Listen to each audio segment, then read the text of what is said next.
The ayes have it. The next item in the order paper is a legislative consent motion for the Pension Schemes Bill, and I will ask the Clerk to read the motion. That this Assembly endorses the principle of the extension of the provisions of the Pension Schemes Bill dealing with collective money purchase benefits, the Pensions Regulator, pensions dashboards and further provision relating to pension schemes as contained in clauses 52 to 102, 117, 120 and 128 of, and schedules 4, 6, 8, 9 and 11 to the bill as introduced in the House of Lords to Northern Ireland. Again, I ask the Minister for Communities to move the motion. Yeah, I beg to move. Thank you, Minister. The Business Committee has agreed that there should be no time limit on this debate. So I now invite the Minister to open the debate on the motion. Thanks very much. And again, I suppose I just want to apologise that this is a bit of a long speech because it's technical as well, and to make sure that I don't leave anything out. So although pensions are a devolved matter, in general pension policy and legislation here operate in line with corresponding pension provision in England, Scotland and Wales, and in line with Section 87 of the NI Act 1998. In addition, the Pensions Regulator, the Ombudsman and the Pensions Protection Fund all operate here and in those other 3 jurisdictions. And here in the North, provisions which mirror those made for Britain elsewhere in the bill were included in the bill in the absence of the Executive and functioning Assembly, and in order to ensure that the pension system can continue to function properly with members' interest at its heart. As many schemes operating here and across those other areas, it is highly desirable that the same regulatory framework is in place here and within the same time frame as is in Britain to ensure that those people involved in these schemes are still protected and to facilitate compliance, planning and enforcement. The bill aims to help people plan for the future and to protect people's pensions by giving the Pensions Regulator greater powers to tackle irresponsible management of pension schemes, including actions by employers that could compromise the viability of a pension scheme. And I personally very much support the principle that members' interests should be at the core of everything that we're doing. The bill makes provision for collective money purchase schemes, also known as CDC, collective defined contribution schemes, where contributions into a scheme are pooled and invested to deliver an aspired benefit level. This builds upon and facilitates the initiative by Royal Mail and the Communication Workers Union, which have concluded that the CDC scheme would offer better outcomes for the workforce than a traditional money purchase scheme. It strengthens protections for scheme members to give the Pensions Regulator stronger powers so that savers can be confident that their pensions are protected and that the regulator is better able to take action if pensions are put at risk. Members will be aware of several recent high-profile insolvency cases where employers have failed to give the proper weight to their responsibilities to their defined benefit pension schemes. The bill seeks to address this in a range of ways. For example, a requirement on those responsible for corporate transactions to set out how they will mitigate against any adverse impact on the pension scheme, and by enhancing regulator information gathering powers and its powers to ensure that those responsible for schemes comply with pensions legislation. There will also be new sanctions on those who wilfully or recklessly harm their pension scheme, including a maximum 7-year prison sentence and a civil penalty of up to £1 million. The bill increases transparency about individuals' pension savings by producing a framework for pension dashboards, a consumer-friendly digital interface to improve information for savers so that they can prepare for their retirement. It delivers a clear scheme, funding standards and defined benefit schemes, and strengthens the regulator's enforcement of the improved system. This is particularly important in changing defined benefit landscape, with many schemes closed to new members or future accruals. The aim of this is to help trustees improve their scheme funding and invest in decisions and to manage potential risk. The bill introduces new powers to protect pension savings, to help scheme trustees ensure transfer of pension savings are made to safe and non-fraudulent schemes. It ensures the Pension Protection Fund can continue to administer the compensation appropriately, and the bill also amends the definition of administration charges to make clear which costs are covered by the definition. Importantly, under the bill, the power to make subordinate legislation and to commence provisions relating to devolved matters will rest within the Department for Communities. Likewise, the powers of control over the subordinate legislation will rest with this Assembly. The proposed changes are largely beneficial for scheme members. Pension dashboards will provide clarity regarding pension saving, while the introduction of an important safeguard and deterrence against those who seek to avoid their responsibilities relating to pension schemes. Pension reform in recent years has meant that more people are making provision for their retirement through saving into a workplace pension, whilst individuals also have more flexibility over their pension at retirement. And at the completion of the rollout across the jurisdictions, over 10 million people were newly saving or saving more into a pension as a result of automatic enrolment. Although most private sector defined pension schemes are closed to new members and/or new accruals, the sector remains an integral part of the pension system, with around 10.4 million members relying on them. In addition, roughly 14,000 employers currently supporting defined benefit pension schemes, and around 1.5 trillion in assets held by these schemes. The defined benefit sector is of crucial importance to the economy. The bill ensures the pension system is fit for future by strengthening the system and introducing important safeguards and deterrence against those who seek to avoid their responsibilities. The provisions here were omitted from the Westminster Bill. It should be necessary to bring forward a further Assembly Bill to ensure the pension systems continue to function and that scheme members are not put at a disadvantage compared to those in Britain. As the Westminster Bill has not yet completed its passage in the House of Lords and has yet to be considered by the House of Commons, it is doubtful that a corresponding Assembly Bill could be introduced until the autumn at the very earliest. At best, the Assembly would be unlikely to complete this work before spring next year, assuming a slot could be attained in the legislative programme. I am also aware that that there will be very significant demands across departments for bills to be progressed through the Assembly before the end of this current mandate. Including the provisions for here in the Westminster Bill allows these important provisions to be enacted at the same time as they are in the other three jurisdictions. This provides legal certainty for schemes and employers to allow preparatory work, for example, for the introduction of collective money purchase benefits and pension dashboards to proceed in tandem. However, the use of the LCM in this case should not be seen as a precedent or indication of how I intend to proceed further. I am aware of the Assembly's role in considering legislation, and in particular the value of the committee's scrutiny role, and I therefore anticipate, subject to the necessary approval shortly, to bring a bill before the Assembly for the regulation of master trusts. I am grateful again for the support from the committee, and just in conclusion, I request that the Assembly agrees to the extension of NI provisions in the Westminster Pensions Bill. I beg to move. I now call Paula Bradley, Chair of the Committee for Communities. Thank you, Mr Deputy Speaker, and the committee thanks the Minister for bringing this motion today.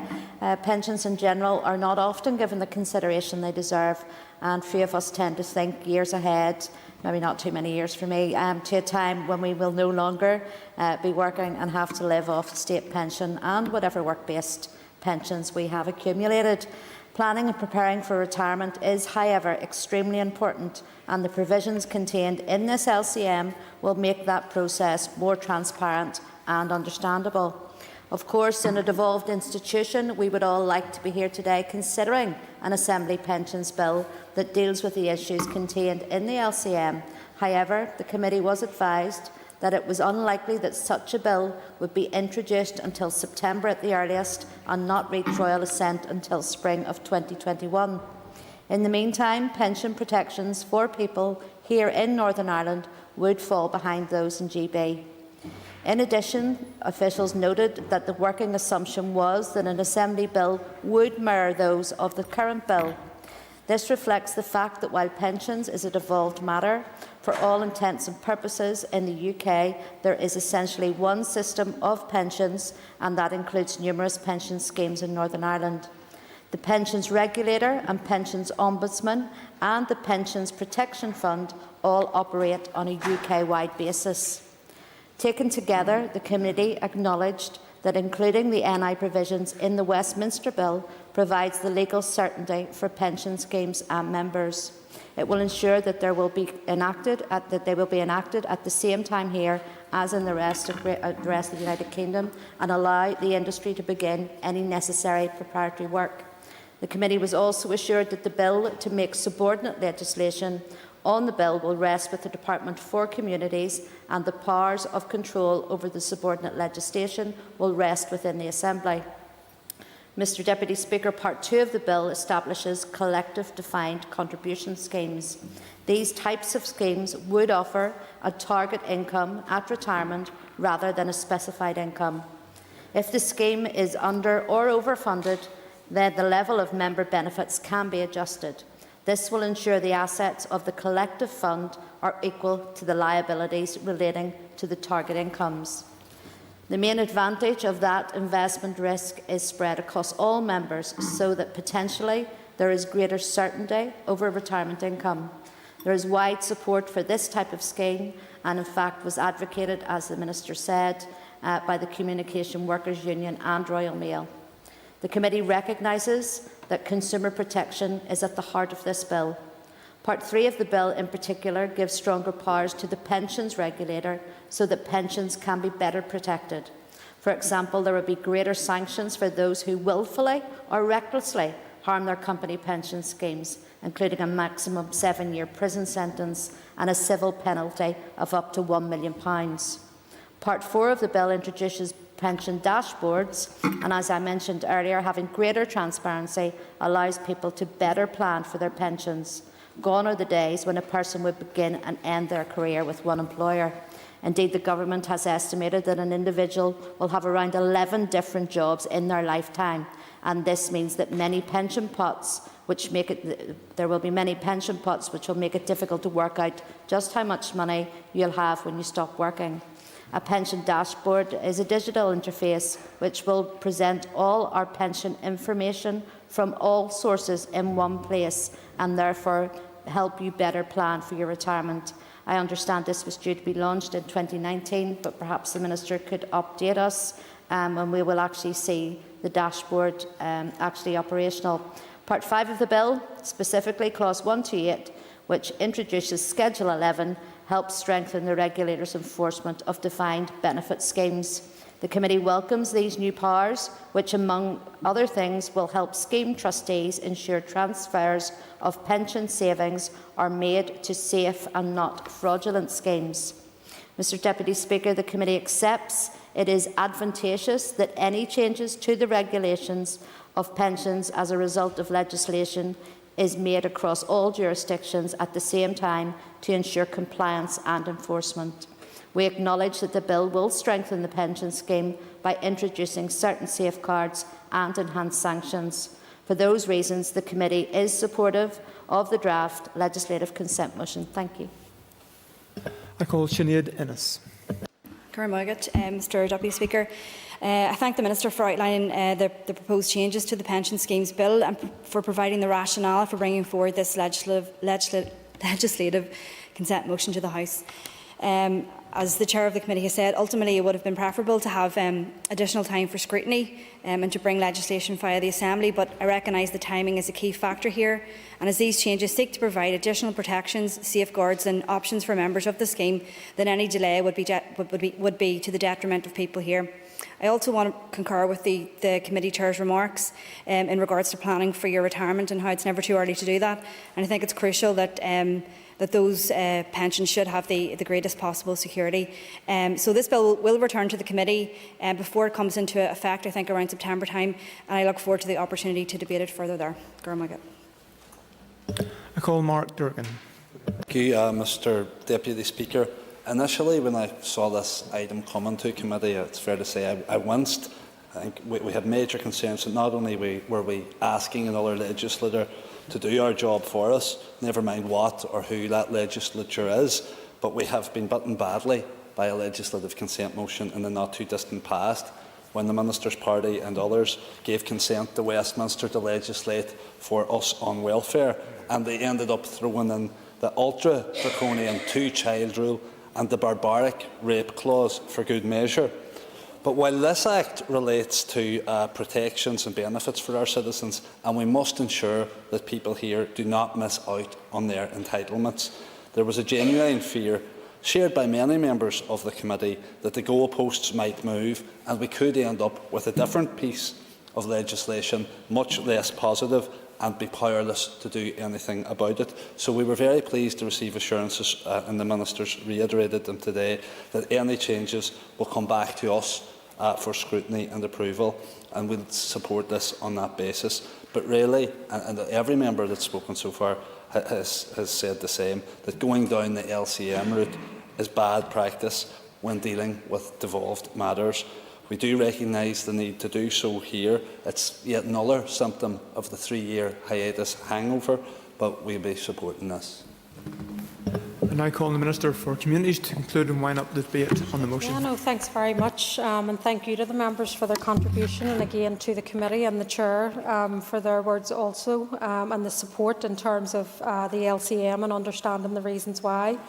And just on the point raised in terms of the pensions dashboard, it hasn't been fully developed yet. There's no firm date at this point for that. And I suppose the focus is ensuring that it's the right type of dashboard that's developed without necessarily rushing for a time scale. But staff are continuing to engage on that, and once we have further information, we'll update the committee as soon as possible. And again, just to thank, I suppose, other members. I suppose if people were concerned in that, we don't hold our own financial levers. People will remember back in 2015 that there were financial sanctions being placed on this Assembly and on the block grant that we get because we can't raise our own finances. And if people are really sincere about calling out those that are responsible for policies such as welfare changes, then that would be the British Government. Also, the impact in terms of all of these changes, I think if you're more looking at issues of partition and the impact of partition here, the fact that we don't hold our own fiscal levers, I think that would be a more genuine debate to be had. That said, I am keen to see this LCM motion go through for the reasons I set out, because it does bring protections. It ensures that people here living in the north, because we do have a system that works across the jurisdictions, that they aren't left behind when we're bringing forward these necessary changes, which is about protecting their pension funds and how those pension funds can be used. So I do want to bring this forward, and obviously I want to thank those for their contributions. And again, it is that commitment that any further changes I will certainly bring back to the House in terms of the scrutiny. So I commend the motion to the Assembly. Members, the question is, the motion standing in the order paper be agreed. All those in favour say aye. Contrary, no. The ayes have it. The ayes have it. And could I ask members to take their ease just for a few moments?